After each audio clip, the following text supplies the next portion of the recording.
এবার নাদিয়া ফার্নিচারের সৌজন্যে আন্তর্জাতিক বাণিজ্য মেলার খবর মেলায় মেলায়।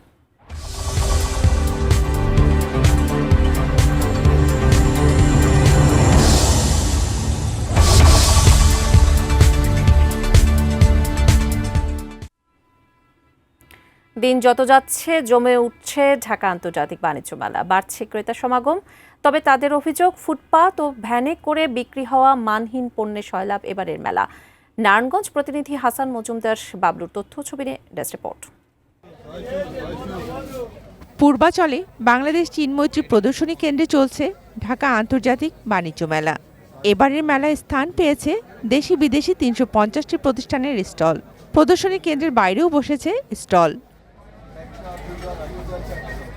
আন্তর্জাতিক এ মেলায় দেশি বিদেশি উদ্যোক্তা ও ব্যবসায়ীদের আন্তর্জাতিক মানের পণ্য সামগ্রীর প্রদর্শন ও বিক্রি হওয়ার কথা।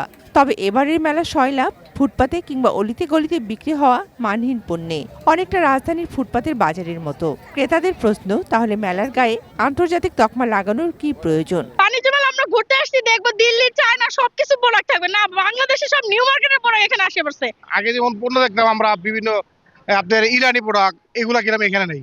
এর সব বাংলাদেশের আপনার নিউ মার্কেট, তারপর আপনার লোকাল মার্কেটের মাল। আন্তর্জাতিক একটা বাণিজ্য মেলা, এই বাণিজ্য মেলা যদি ফুটপাতের জিনিস যদি এখানে নিয়ে আসে, এটা তাহলে এই মেলা এসে কোনো লাভ হলো কিসের জন্য?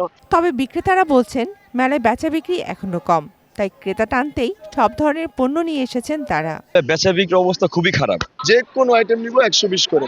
আমাদের এখানে ভালো ভালো কাস্টমার, এমনকি আমাদের নিউ মার্কেটের দোকান আছে। তো মনে করো আমাদের মার্কেটে এটা আমরা বিক্রি করতাম 150 টাকা, আমরা মেলার অপতায় এখানে আসি 120 টাকা।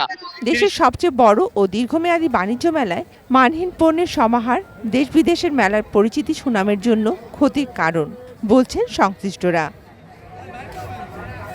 Shakil Aziz, desk report, ATN news.